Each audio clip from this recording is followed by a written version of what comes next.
मंजिल ने हौसलों से कहा, मंजिल ने हौसलों से कहा, तेरे ये बस की बात नहीं। हौसलों ने मंजिल के आंखों में आंखें डालकर कहा, तेरी इतनी भी औकात नहीं। तो ये जो लाइनें हैं आपको बहुत मोटिवेट करेगा, इन बातों को याद रखेंगे। यदि आपका मंजिल है क्लास 10th का टॉपर बनने का, अब जो 2025 का एग्ज़ाम होगा, तो आप यदि अपना गोल डिसाइड कर लेते हैं, अपना मंजिल डिसाइड कर लेते हैं कि हाँ अब मुझे 10th में टॉप करना है, तो आपको कहीं ना कहीं कोई रोक नहीं सकता है। यदि आप में हौसला है, जुनून है, तो आप कर सकते हैं। तो आज का वीडियो हम लोग शुरू करते हैं। इसी के साथ आप सभी का स्वागत है हमारे YouTube चैनल में। और आज के इस वीडियो में जो है ऑब्जेक्टिव लेकर आए हैं क्लास 10th का ज्योग्राफी भूगोल का पहला चैप्टर जो है बहुत ही अच्छे से है ना एक्सप्लेन कर दिए हैं। वीडियो का जो लिंक है डिस्क्रिप्शन में आपको लिंक मिल जाएगा, ठीक है। तो पूरा जो आपका सिलेबस है बिहार बोर्ड का, जो आपका ज्योग्राफी है, बीटीबीसी का जो बुक चलता है, जो आपका सिलेबस तय किया गया है ना, एसएसटी के अंतर्गत 3-4 को बुक आता है आपका, उसमें भूगोल का जो सब्जेक्टिव का मतलब पूरा चैप्टर जो है पढ़ा चुके हैं, ठीक है। अब क्या करवा रहे हैं यहाँ पे कि ऑब्जेक्टिव आपका जो बुक है, सरकारी जो बुक चलता है, जो सिलेबस है, उन बुक में जो आपका ऑब्जेक्टिव क्वेश्चन दिया है उसको वन लीनियर एक लाइन में लिख कर लाए हैं, ठीक है। आपको समझा देंगे। फिर आपका भारतीय भवन बुक का भी लाए हैं। किसका लाए हैं? भारतीय भवन बुक का भी लाए हैं। फिर आपका प्रीवियस ईयर का, इस चैप्टर से चैप्टर 1 से क्या क्या ऑब्जेक्टिव पूछा है वो प्रीवियस ईयर का भी यहाँ पे लिख दिए हैं। तो आपसे क्वेश्चन यदि इस चैप्टर से किसी भी एंगल से पूछेगा तो आपको 100 में 100% हम गारंटी देकर यहाँ पे पढ़ाएंगे, ठीक है ना। आपके साथ यहाँ पे कंटिन्यू 2025 का तैयारी जो है प्रॉपर आपको यहाँ पे देखने को मिलेगा। 2025 में यदि आप टॉप करना चाहते हैं तो आप मेरे साथ जुड़ें, है ना। चैनल को सब्सक्राइब करें, दोस्तों में शेयर करें, आपको पूरा एकदम अलग, सबसे अलग आपको यहाँ पे मटेरियल मिलेगा, ठीक है ना। जो भी आपको पढ़ा रहे हैं उससे अलग आपको यहाँ पे मिलेगा, एक ही साथ आपको मिलेगा। सब्जेक्टिव का भी भारतीय वन का भी करवाएंगे, बीटीबीसी का भी करवाएंगे, प्रीवियस ईयर का भी करवाएंगे, ठीक है। तो ऑब्जेक्टिव आज के क्लास में हम बताते हैं आपको। तो सबसे पहले बात करेंगे आपका बीटीबीसी बुक का बात करेंगे। बीटीबीसी बुक में आपका ऑब्जेक्टिव के फॉर्म में बना हुआ है, ठीक ना। यहाँ पे एक लाइन में हम लिख दिए हैं, तो आपको समझाते हैं। कोयला अनवीकरणीय संसाधन है, ये पहला आपका ऑब्जेक्टिव है, ठीक है ना। तो क्वेश्चन पूछा गया है कि कोयला किस प्रकार का संसाधन है, ठीक है। ऑप्शन दिया हुआ रहता है नवीकरणीय, अनवीकरणीय, है ना, इस तरह से जैव, अजैव, इस तरह से करके ऑप्शन क्या कर देता है, दे देता है। तो कोयला जो है एक आपका अनवीकरणीय संसाधन है। कैसा संसाधन है? अनवीकरणीय संसाधन है। कोयला हो गया, पेट्रोलियम हो गया, प्राकृतिक गैस हो गया। आपको पूरा एक्सप्लेन करेंगे, एकदम आप जुड़े रहेंगे ना तो आपको पूरा कॉन्सेप्ट क्लियर हो जाएगा, ठीक है। तो कोयला, प्राकृतिक गैस और आपका पेट्रोलियम, जिसको खनिज तेल कहते हैं, ये तीनों के तीनों जो है ना अनवीकरणीय संसाधन के बहुत अच्छा एग्जाम्पल है, तो इसको ध्यान में रखेंगे। दूसरा है आपका पूछा गया है सौर ऊर्जा से। सौर ऊर्जा पुनः पूर्ति योग्य संसाधन है। तो क्वेश्चन पूछा गया है कि सौर ऊर्जा जो है किस प्रकार का संसाधन है, उसमें आपका एक पुनः पूर्ति वाला ऑप्शन भी है। पुनः पूर्ति का मतलब क्या होता है? अपने आप ये फिर से प्राप्त हो जाता है, सौर ऊर्जा कभी समाप्त नहीं होता है। तो आपको ध्यान में रखना है कि सौर ऊर्जा जो है एक आपका पुनः पूर्ति योग्य संसाधन है, अर्थात नवीकरणीय संसाधन है। कैसा संसाधन है? नवीकरणीय संसाधन है। तो आपको क्लियर हो गया होगा कि सौर ऊर्जा पुनः पूर्ति योग्य संसाधन है, अर्थात नवीकरणीय संसाधन है। तीसरा आपका लाइन है तट रेखा से 200 नॉटिकल मील, 200 नॉटिकल मील तक का क्षेत्र आर्थिक अपवर्जक क्षेत्र कहलाता है। तट रेखा से, जैसे मान लीजिए कि भारत है ना, ये आपका क्या है? भारत है, ठीक है, ये आपका भारत है। तो भारत से, भारत की जो तट रेखा है यही है। तट रेखा से 200 नॉटिकल मील, कितना नॉटिकल मील? 200 नॉटिकल मील, है ना। समुद्र में जब हम लंबाई को नापते हैं, है ना, दूरी को नापते हैं, तो नॉटिकल मील में नापते हैं। किस में नापते हैं? नॉटिकल मील में नापते हैं। तो समुद्र तट रेखा से 200 नॉटिकल मील तक का क्षेत्र जो है आपका क्या कहलाता है? आर्थिक अपवर्जक क्षेत्र कहलाता है, आर्थिक अपवर्जक क्षेत्र कहलाता है। तो तीसरा आपको आंसर समझ में आ गया होगा। आपसे पूछेगा कि आर्थिक अपवर्जक क्षेत्र कहाँ तक होता है, तो 200 नॉटिकल मील तक होता है। या समुद्र तट से 200 नॉटिकल मील तक का क्षेत्र जो है ना, किसके क्या कहलाता है? तो आर्थिक अपवर्जक क्षेत्र कहलाता है, ध्यान में रखेंगे। फिर आपका चौथा पॉइंट है संसाधनों के अनियोजित विदोहन को डाकुओं की अर्थव्यवस्था कहा जाता है। आपसे क्वेश्चन पूछेगा कि डाकुओं का अर्थव्यवस्था से आप क्या समझते हैं, मतलब ऑब्जेक्टिव में रहेगा डाकुओं की अर्थव्यवस्था का संबंध होता है, ऑप्शन दे देगा, उसमें से एक ऑप्शन रहेगा है ना संसाधनों का अनियोजित विदोहन। अनियोजित का मतलब बिना प्लानिंग के है ना अविवेकपूर्ण तरीके से बिना सोचे समझे संसाधनों का है ना दुरुपयोग करना। विदोहन करने का मतलब क्या, दुरुपयोग करना है ना, क्या कहलाता है आपका डाकुओं की अर्थव्यवस्था कहलाता है। तो डाकुओं की अर्थव्यवस्था का संबंध जो है संसाधनों के अनियोजित विदोहन से है। ठीक, तो यहाँ पे यही लिख रखे हैं संसाधनों के अनियोजित विदोहन को ही डाकुओं की अर्थव्यवस्था कहा जाता है, जिसमें तकनीक का और मानव का बहुत ज़्यादा ही क्या कहता है दुरुपयोग किया जाता है। ठीक है, फिर आपका है नेक्स्ट है ये बुक का है, आपका बीटीबीसी जो बुक है उसका है समुद्री क्षेत्र में राजनीतिक सीमा से 12 समुद्री मील या 19.2 किलोमीटर तक का क्षेत्र जो है आपका क्या कहलाता है राष्ट्रीय संपदा कहलाता है।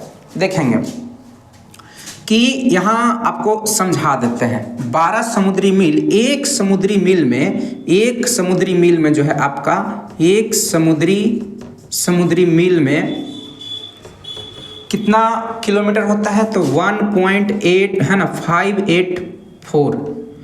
1.584 किलोमीटर होता है। तो हम किलोमीटर में यहाँ पे निकाल के आपको बता देते हैं, ठीक ना। आपका ऑप्शन में 19.2 किलोमीटर था, तो कैसे था ये आपको क्लियर हो जाएगा।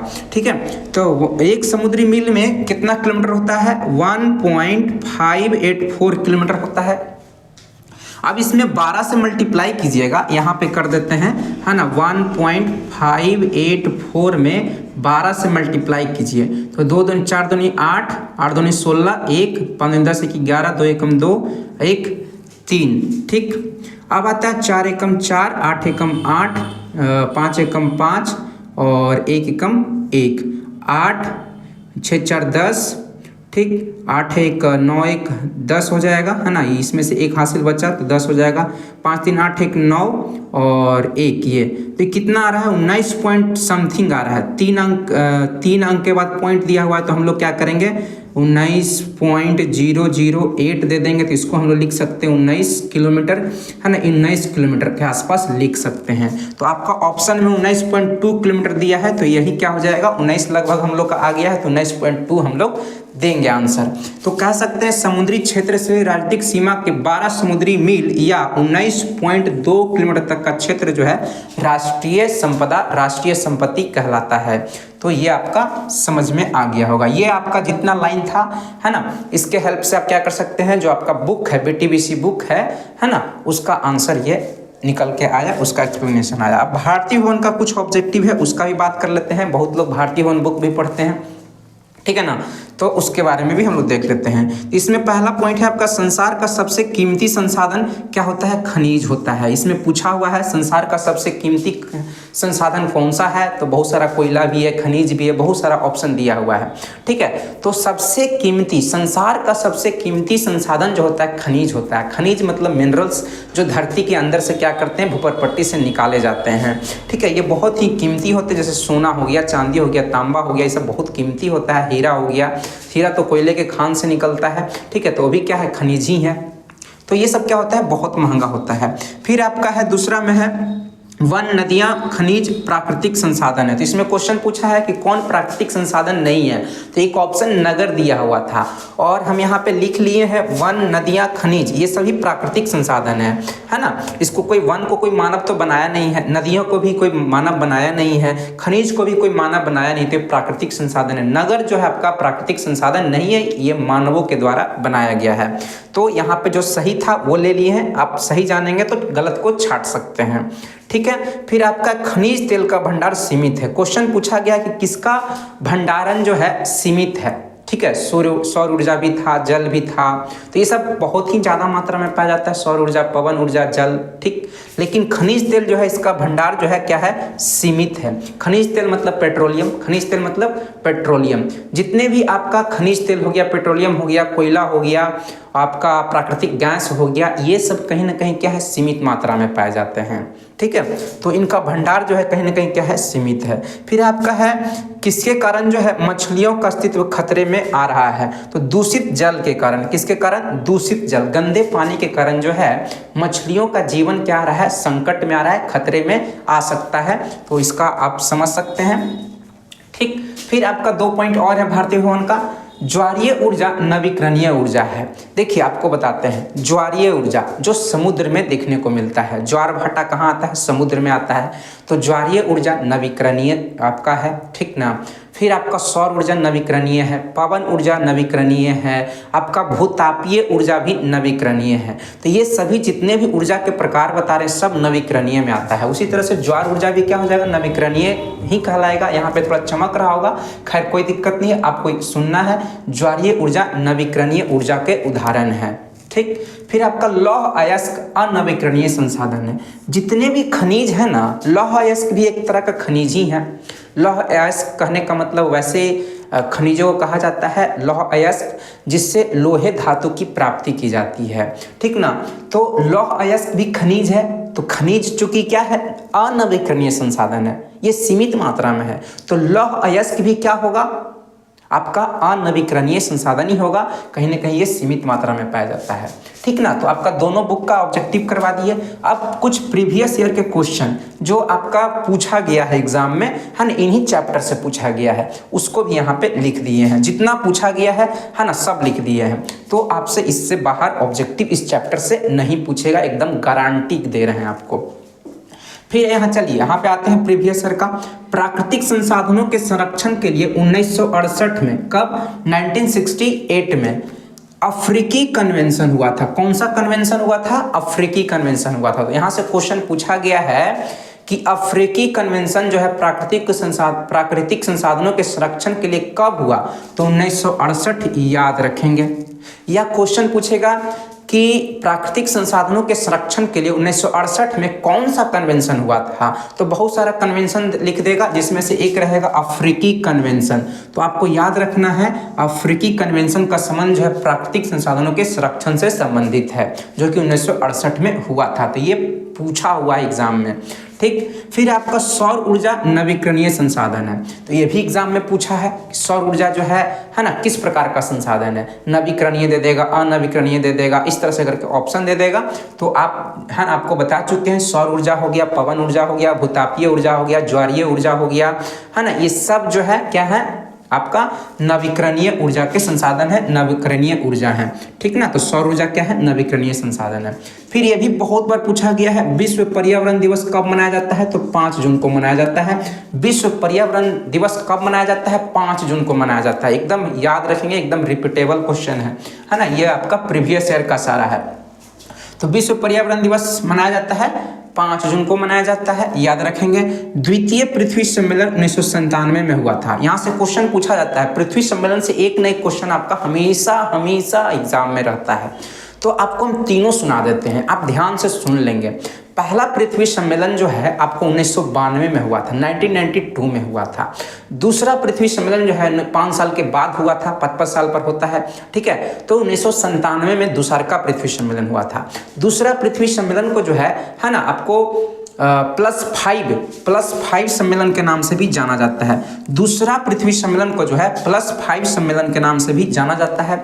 तीसरा पृथ्वी सम्मेलन जो है 2002 में हुआ था। कब हुआ था, 2002 में हुआ था। पहला की बात करते हैं जो 1992 में हुआ था, रियो डी जेनेरियो आपका कहाँ पड़ता है, ब्राजील में पड़ता है, वहाँ हुआ था, ठीक है। सब्जेक्टिव जो हम पढ़ाए हैं ना पहला चैप्टर, उसको एक बार देख लेंगे ना, तो उसमें सब लिखा हुआ है, सब लिख दिए हैं। तो एक बार आप देख लेंगे तो वहाँ क्लियर हो जाएगा, पूरा चैप्टर का कॉन्सेप्ट आपके दिमाग में आ जाएगा, ठीक है। दूसरा पृथ्वी सम्मेलन आपका हुआ था न्यूयॉर्क में हुआ था, जो कि USA United state of America में पड़ता है, संयुक्त राज्य अमेरिका में पड़ता है। ठीक। तीसरा आपका हुआ था जोहान्सबर्ग में हुआ था 2002 में, जोहान्सबर्ग में हुआ था, जो कि आपका कहाँ पड़ता है, साउथ अफ्रीका, दक्षिण अफ्रीका में पड़ता है।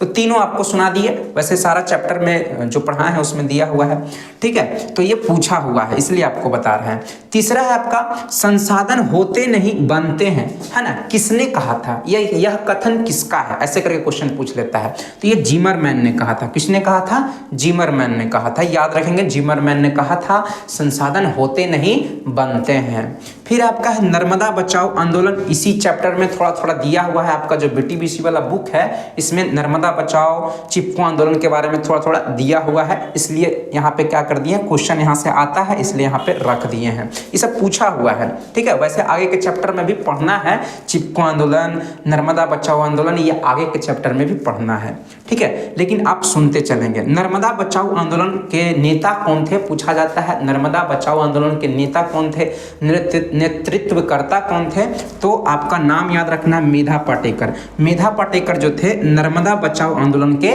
नेता थे, ठीक है।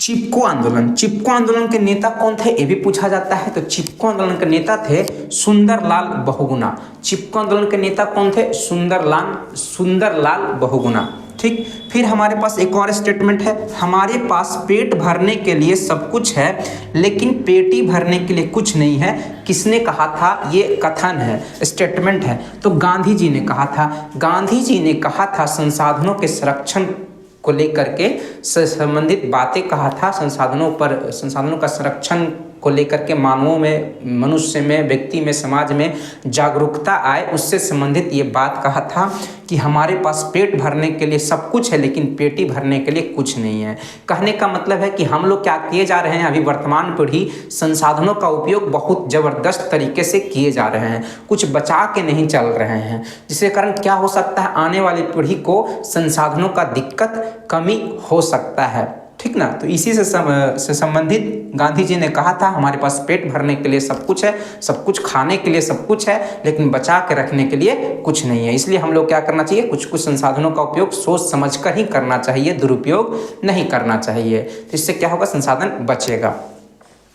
तो हम लोग जितना ऑब्जेक्टिव आपका पूछ सकता था हर तरह से देख रहे हैं, आपका बुक का भी ले आए, है ना, बीटीबीसी बुक का भी ले आए, भारतीय भवन बुक का भी ले आए, प्रीवियस ईयर का भी ले आए। अब सब्जेक्टिव जब लाएंगे, नेक्स्ट वीडियो सब्जेक्टिव का लाएंगे, उसमें आपका तीनों का और ज़्यादा कोशिश करेंगे प्रीवियस ईयर के क्वेश्चन पे फोकस करने का, ठीक ना। बुक का आप बना लीजिए, ज़्यादा बनाने का जरूरत नहीं है, बुक का बना लीजिए, बीटीबीसी बुक का बना लीजिए, प्रीवियस ईयर का बना लीजिए, एकदम उससे बाहर नहीं रहेगा क्वेश्चन, ठीक। आज के इस वीडियो में बिहार बोर्ड मैट्रिक परीक्षा 2025 के लिए आपका भूगोल का क्लास 10 ज्योग्राफी का जो बुक है उसका पहला चैप्टर का सब्जेक्टिव क्वेश्चन, है ना, जो 2 नंबर वाले पूछे जाते हैं, उसके अलावा 5 नंबर में जो पूछे जाते हैं। तो जो बुक का पहला चैप्टर में जो आपका खत्म होने के बाद क्वेश्चन दिया हुआ है सब्जेक्टिव, उसका जो है सॉल्यूशन बहुत ही अलग तरीके से एकदम आपको सिंपल लैंग्वेज में लिख दिए हैं, है ना, जैसे मैट्रिक परीक्षा में आंसर लिखा जाता है ना, उसी के आधार पर यहाँ पे आपका आंसर जो है करवाने वाले हैं, जितने भी क्वेश्चन दिए हुए हैं पहले चैप्टर में, ठीक है। तो हम लोग के पास यहाँ पे देख रहे हैं पहला प्रश्न है, और पहला प्रश्न को जो है ना एकदम वीवीआई कर लेंगे।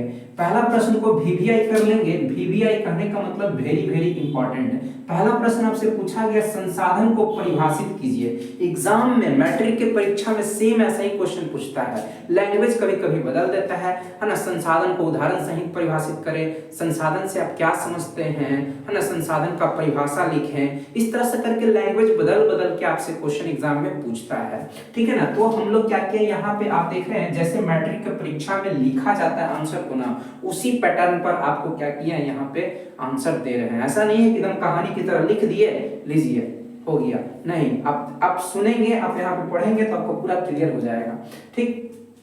देखेंगे संसाधन आपको परिभाषा जैसा कि है ना समझा चुके हैं। संसाधन क्या होता है, वे सभी वस्तुएं जो मानव की आवश्यकताओं को पूरा करता हो, उन वस्तुओं को क्या कहा जाता है ना, उन चीजों को क्या कहा जाता है, संसाधन कहा जाता है। जैसे कि आप कपड़ा पहने हुए हैं, तो कपड़ा क्या है, संसाधन है। आपकी आवश्यकता क्या है कि तन को ढक के रखना, शरीर को ढक के रखना, ठंड से बचाने के लिए, गर्मी से बचाने के लिए, तो कपड़ा क्या हो गया, संसाधन हो गया। बहुत सारा चीज हम लोग खाते हैं, है ना, बहुत सारा चीज हम लोग यूज करते हैं, टेबल कुर्सी ये सब चीज, फर्नीचर, ये सब भी क्या हो गया, संसाधन हो गया। तो जो मानव की आवश्यकताओं को पूरा करता है, मानव की जो जरूरतों को पूरा करता है ना, वही वस्तु क्या कहलाता है, संसाधन कहलाता है।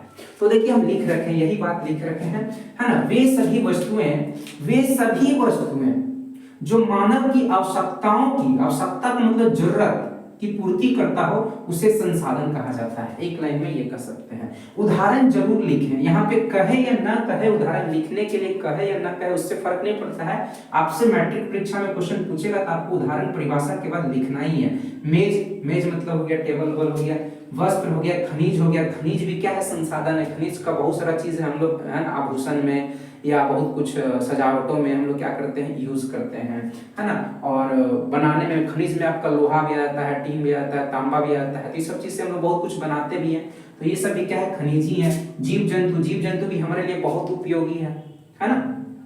भूमि मतलब जमीन हम भी हमारे लिए बहुत उपयोगी है। तो ये सब के सब क्या है, संसाधन है। संसाधन बहुत सारा है, कितना लिखेंगे तो 2-4 एग्जांपल आप लिख सकते हैं, है ना।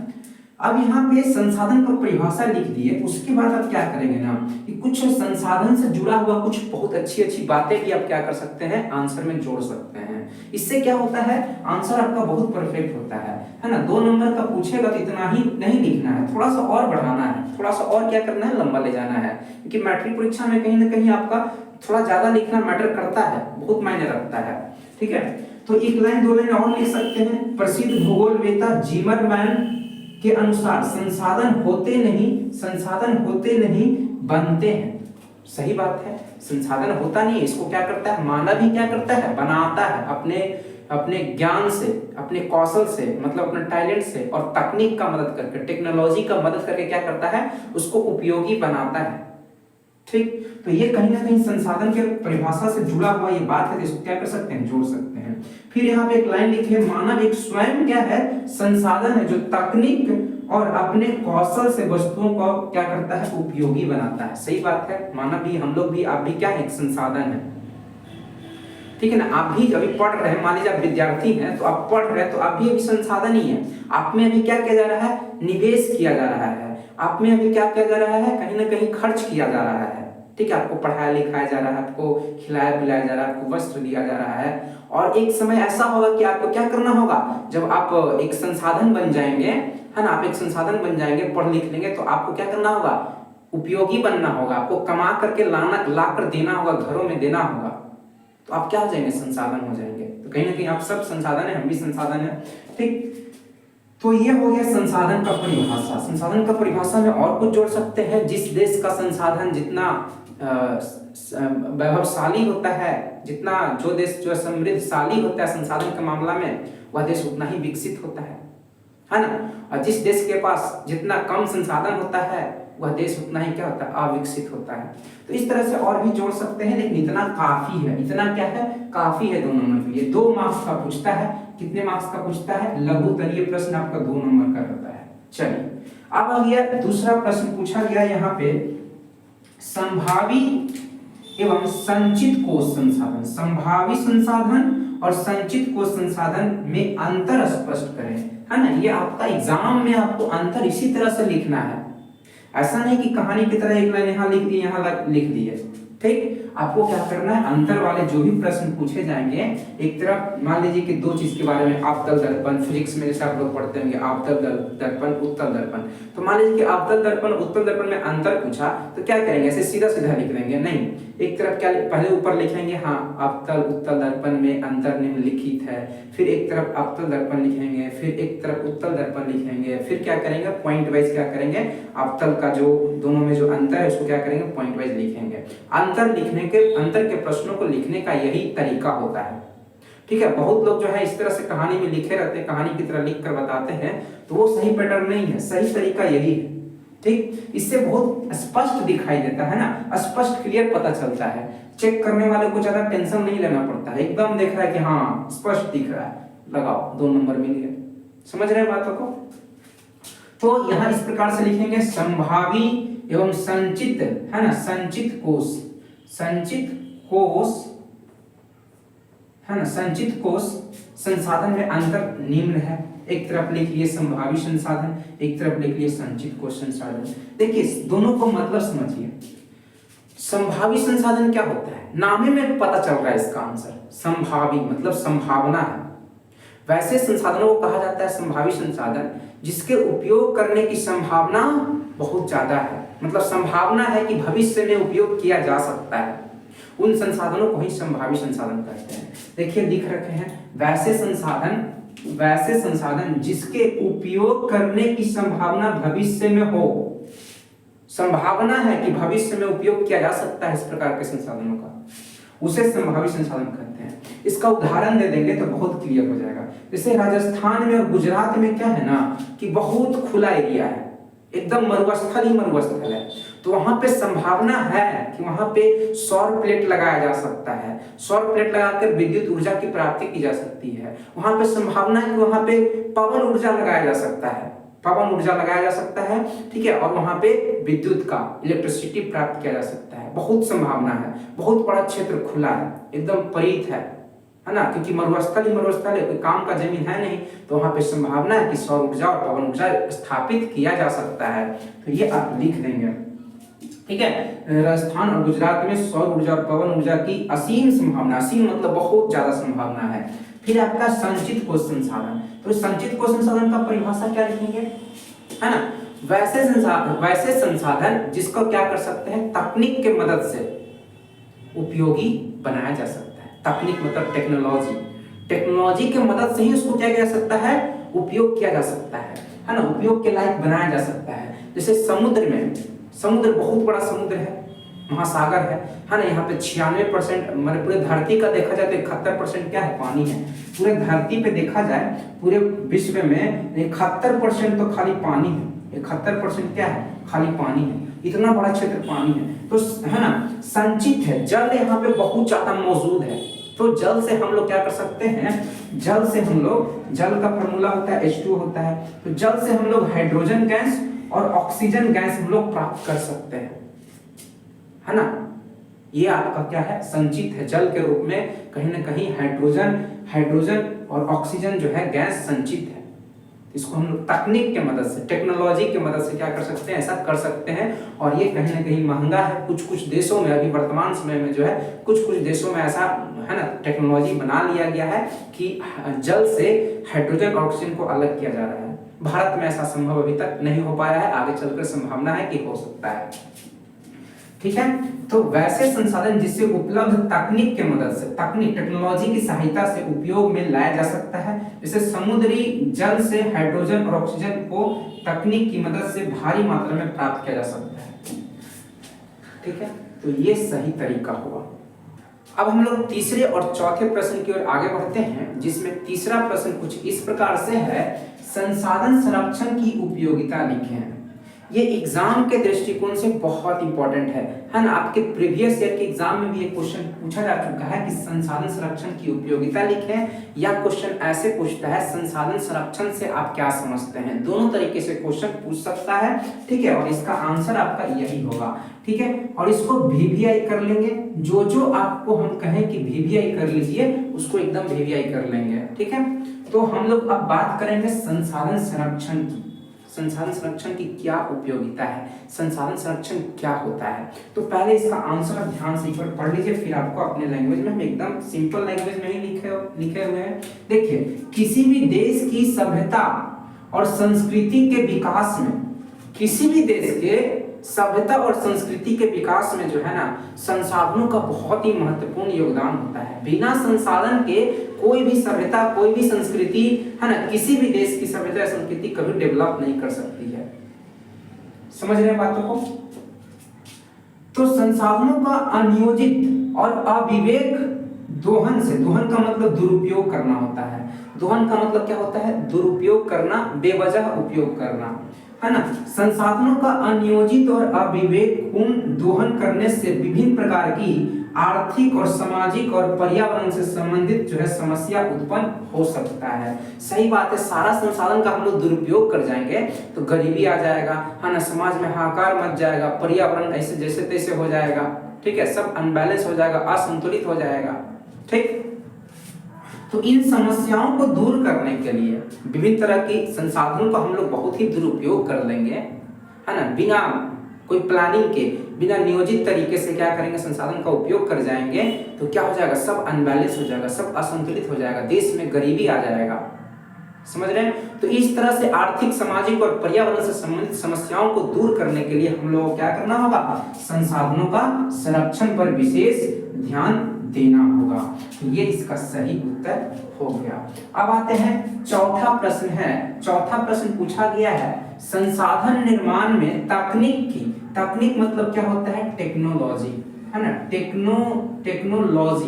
टेक्नोलॉजी आपका क्या होता है, तकनीक को कहा जाता है, प्रौद्योगिकी, जिसको एक और वर्ड में कहते हैं प्रौद्योगिकी मतलब तकनीक। तो संसाधन निर्माण में तकनीक की क्या भूमिका है, तकनीक की क्या भूमिका है, स्पष्ट करने के लिए कहा है। बिना टेक्नोलॉजी के, मान लीजिए कि एक बढ़ई को हम दे दें, कि लकड़ी दे दें कि ले भाई, है ना, ये कुर्सी, पलंग या कुछ भी बना दे, तो ऐसे बना देगा, हाथ से बना देगा, कुछ मशीन चाहिए ना, बिना मशीन के क्या करेगा, वो बना ही नहीं पाएगा। या बड़े बड़े बहुत सारा ऐसा एग्जाम्पल है, आज आप मोबाइल से देख रहे हैं, मोबाइल भी एक, है ना, टेक्नोलॉजी के आने से इतना डेवलप हुआ। समझ रहे हैं बातों को?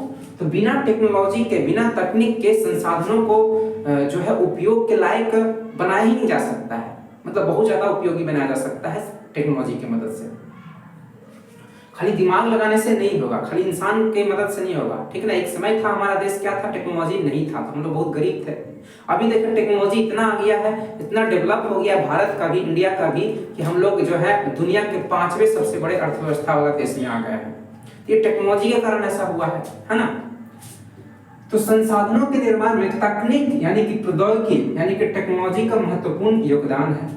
तकनीक के मदद से ही क्या होता है, तकनीक के मदद से ही, तकनीक के हेल्प से, टेक्नोलॉजी के हेल्प से ही हम लोग क्या करते हैं, मानव लोग जो है विभिन्न प्रकार की वस्तुओं या पदार्थों को क्या करता है, उपयोगी बना पाता है। एकदम सटीक बात है, ठीक है, इसका आंसर यही होगा, ठीक है। और इसको भी आप VVI कर लेंगे, ठीक है, इसको भी आप क्या कर लेंगे, VVI कर लेंगे। इस तरह से भी प्रश्न जो है आपके एग्जाम में पूछा जा सकता है, ठीक है। तो 4 प्रश्न था आपका, 2 नंबर वाला, ये 2 मार्क्स का क्वेश्चन था। जितना इसका क्वेश्चन आंसर करवाए हैं ये 2 मार्क्स का था। अब 2 क्वेश्चन और बचा हुआ है जो कि 5-5 नंबर, अब तो 4 नंबर में पूछा जाता है, तो 4-4 नंबर का रहेगा, ठीक है। तो अब हम लोग उसकी ओर बढ़ते हैं। तो अब हम लोग दीर्घ उत्तरीय जो प्रश्न है उसके उत्तर की ओर चलते हैं, और इसमें आपको 2 ही प्रश्न दिया हुआ है ना, जो कि बहुत बहुत इंपॉर्टेंट है मैट्रिक परीक्षा के दृष्टिकोण से, बोर्ड एग्जाम के दृष्टिकोण से। जिसमें पहला प्रश्न आपका कुछ इस प्रकार से है ना, जो 4 नंबर का, जो कितने मार्क्स का पूछा जाता है, 4 नंबर का पूछा जाता है आपका। जिसमें आपका प्रश्न है, संसाधन के विकास में सतत विकास की जो अवधारणा की व्याख्या करें। ये जो प्रश्न है यहाँ पे दीर्घ के रूप में दिया हुआ है, लेकिन मैट्रिक की परीक्षा में ये 2 ही नंबर का आता है। बहुत बार पूछा जा चुका है कि सतत विकास की अवधारणा से आप क्या समझते हैं, या सतत विकास क्या है ना। ये 2 मार्क्स का ही पूछा जाता है। यहाँ पे दीर्घ उत्तरीय में दिया हुआ है, लेकिन आपको 2 मार्क्स का ही लेके चलना है। यदि 4 मार्क्स का भी पूछता है तो कोई दिक्कत नहीं है, जो आपका सतत विकास की अवधारणा है उसी को एक्सप्लेन करना है। तो सतत विकास की अवधारणा क्या है उसके बारे में बात करते हैं।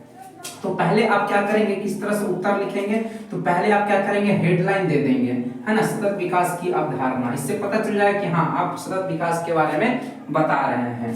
तो देखें क्या है सतत विकास, संसाधनों का नियोजित मतलब कि प्लानिंग के साथ, सोच समझकर। नियोजित का मतलब क्या होता है, प्लानिंग करना। नियोजित एवं विवेकपूर्ण उपयोग तथा पर्यावरण को बिना नुकसान किए भविष्य की आवश्यकताओं को ध्यान में रखते हुए वर्तमान में विकास को कायम रखने की अवधारणा को ही सतत विकास की अवधारणा कहा जाता है। देखिए सतत विकास की अवधारणा क्या है। सतत विकास में इसको इंग्लिश में कहते हैं सस्टेनेबल डेवलपमेंट। क्या कहते हैं, सस्टेनेबल डेवलपमेंट। इसमें क्या है कि संसाधनों का उपयोग हमें क्या करना चाहिए, नियोजित तरीके से करना चाहिए, सोच समझ के करना चाहिए, प्लानिंग करके करना चाहिए, विवेकपूर्ण तरीके से करना चाहिए, और भविष्य को ध्यान में रखते हुए। है ना, पर्यावरण को नुकसान ना पहुंचे, ऐसा कोई हरकत नहीं करना चाहिए संसाधनों के उपयोग में कि पर्यावरण को ही नुकसान पहुंचने लगे, है ना। ऐसा कोई हरकत नहीं करना चाहिए कि भविष्य आने वाली जो पीढ़ी है, भविष्य की जो पीढ़ी है वो संसाधनों का उपयोग ना कर पाए, हम लोग वर्तमान में ही सारा उपयोग कर जाए, ऐसा नहीं होना चाहिए। हमें इस बात का ध्यान में रखना चाहिए कि पर्यावरण को क्षति ना पहुंचे, नुकसान ना हो पर्यावरण को, और हम लोग भविष्य को ध्यान में रखते हुए वर्तमान में जो विकास कर रहे हैं, हम लोग डेवलपमेंट कर रहे हैं संसाधनों का उपयोग करके, तो करते रहना चाहिए वर्तमान में इस प्रकार से कि भविष्य को कोई नुकसान ना पहुंचे। तो इसी बात को, इसी कॉन्सेप्ट को, इसी अवधारणा को क्या कहा जाता है, सतत विकास की अवधारणा कहा जाता है। तो आप लोगों को समझ में आ गया होगा, इसको आप लिख लेंगे बढ़िया से, एकदम परफेक्ट सिंपल तरीके से लिखा हुआ है, आप इसको लिखेंगे तो आपको पता चल जाएगा। दूसरा सब्जेक्टिव प्रश्न पूछा गया है ना, जो कि मैट्रिक की परीक्षा में भी ये क्वेश्चन पूछा गया है, ठीक ना, और ये बहुत इंपॉर्टेंट प्रश्न है। तो दोनों को वीवीआई कर लेंगे, दोनों को क्या कर लेंगे, वीवीआई कर लेंगे, इसको भी वीवीआई कर लेंगे, ठीक ना। तो दूसरा प्रश्न है, स्वामित्व के आधार पर संसाधनों के विभिन्न स्वरूपों का वर्णन करें। मतलब स्वामित्व के आधार पर, मालिकाना हक के आधार पर संसाधनों के प्रकार आप लोगों को पढ़ा चुके हैं, ठीक है ना, जिसमें स्वामित्व के आधार पर संसाधन 4 प्रकार के होते हैं। आपका पहला निजी संसाधन, जिसको व्यक्तिगत संसाधन भी कहा जाता है। दूसरा सामुदायिक संसाधन, जिसको सार्वजनिक संसाधन भी कहा जाता है। तीसरा आपका होता है राष्ट्रीय संसाधन। चौथा होता है अंतर्राष्ट्रीय संसाधन। तो चारों के बारे में हम लोग बात करेंगे, चारों आपको पढ़ा भी चुके हैं, ठीक है ना। इसी तरह से पॉइंट वाइज आपको उत्तर लिखना है। पहले लिखेंगे आप कि स्वामित्व के आधार पर संसाधन मुख्यतः 4 प्रकार के होते हैं। कितने प्रकार के होते हैं? 4 प्रकार के होते हैं, जिसमें पहला आपका आता है निजी या व्यक्तिगत संसाधन। तो वैसे संसाधन जिस पर किसी खास व्यक्ति का, किसी एक व्यक्ति का या किसी संस्था समूह का अधिकार हो, है ना। जैसे आपका खेत है ना, वो सिर्फ आप ही का है, उस पर कोई और जाके फसल नहीं उपजा सकता है। मान लीजिए आपका साइकिल है, आपका कोई बाइक है, आपका घर है, तो आपका अपना है, निजी है, व्यक्तिगत है। तो वैसे संसाधनों को क्या कहा जाता है? व्यक्तिगत संसाधन कहा जाता है या निजी संसाधन कहा जाता है, जिस पर किसी खास व्यक्ति का अधिकार हो। दूसरा बात करते हैं सामुदायिक संसाधन या सार्वजनिक संसाधन। सामुदायिक को ही सार्वजनिक कहा जाता है। वैसे संसाधन जिस पर, है ना, सबका अधिकार हो, सार्वजनिक रूप से सबका अधिकार हो, हमारा भी अधिकार होता है उस पर और आपका भी अधिकार हो, पूरे समाज का उस पर अधिकार होता है। जैसे कि रेलवे स्टेशन पर सिर्फ मेरे लिए नहीं बना है, आपके लिए भी बना है, सबके लिए बना है। मंदिर में आप भी जा सकते हैं, हम भी जा सकते हैं, गिरजाघर हो गया, मस्जिद हो गया, हवाई अड्डा हो गया, बस अड्डा हो गया, ये सब क्या है? सार्वजनिक संसाधन में आते हैं, ठीक है। तो वही लिख रखे हैं जो आपको समझा रहे हैं, ठीक है। तीसरा आपका है राष्ट्रीय संसाधन। कानूनन रूप से देखें, है ना, संविधान के आधार पर देखें तो किसी भी देश के अंदर का जो भी संसाधन है, जो भी चीजें हैं, जो भी वस्तुएं हैं, सब देश का है। सब का सब क्या है? देश का ही है। जरूरत पड़ने पर सरकार जो है निजी संसाधन को भी अपने अंडर में ले सकती है। जैसे आपका जरूरत पड़ा, आपका घर जो है, सरकार को जरूरत पड़ गया सड़क निकालने का आपके घर की तरफ से, तो सरकार आपके घर को भी क्या करेगी? अपने क्षेत्र में, अपने में क्या कर लेगी? अधिग्रहित कर लेगी, अपने में मिला लेगी। बदले में आपको मुआवजा दिया जाएगा, ऐसा नहीं है कि मुआवजा नहीं दिया जाएगा, ठीक है। तो इसी तरह से संविधान में आपका संपत्ति का अधिकार जो था, इसी के कारण जो है ना, बहुत दिक्कत होता था। मान लीजिए बड़े बड़े हाईवे गुजारना हो, उसमें लोग क्या करते थे? संविधान के अनुसार संपत्ति का अधिकार मिला हुआ था सब लोग को, ठीक ना। तो लोग क्या करते थे? घर के लिए जमीन देते ही नहीं थे, सरकार से ही लड़ जाते थे और जीत जाते थे। तो इस तरह से संविधान में 44वां संविधान संशोधन किया गया, जिसके तहत संपत्ति के अधिकार को हटा दिया गया, है ना। अब जो है सरकार क्या कर सकती है? आपके जमीन को, है ना, हाईवे गुजार सकती है या कुछ भी ऐसा बना सकती है जरूरत पड़ने पर, ठीक है ना, और आप रोक नहीं पाएंगे, ऐसा नियम बन चुका है, ठीक है ना। तो राष्ट्रीय संसाधन में क्या है? पूरे कानूनी रूप से देश का हर एक चीज जो है देश का है, सरकार का है, ठीक। अंतर्राष्ट्रीय संसाधन किसको कहते हैं? तो अंतर्राष्ट्रीय संसाधन वैसे संसाधनों को कहा जाता है जिस पर अंतर्राष्ट्रीय संस्थाओं का अधिकार होता है। जैसे हमारा देश भारत है, तो भारत से 200 नॉटिकल मील, कितना? 200 नॉटिकल मील तट रेखा से, जो तट रेखा है ना, भारत का जो तट रेखा है, हम लोग तट रेखा की बात करें, समुद्री तट रेखा जो है, ये मान लीजिए कि आपका क्या है? गुजरात है, ठीक है। ये आपका तमिलनाडु, मतलब ये आपका तट रेखा है। ये क्या तट रेखा है? तट रेखा से 200 नॉटिकल मील के बाद का जो क्षेत्र है ये अंतर्राष्ट्रीय संस्था के अधिकार क्षेत्र में चला जाता है। ठीक है ना। यहाँ पे किसी भी देश को जाने के लिए, व्यापार करने के लिए, परीक्षण करने के लिए अंतर्राष्ट्रीय संस्थाओं से क्या करना पड़ता है? परमिशन लेना पड़ता है, अनुमति लेना पड़ता है। ठीक है। तो ऐसे संसाधनों को क्या कहा जाता है? अंतर्राष्ट्रीय संसाधन कहा जाता है।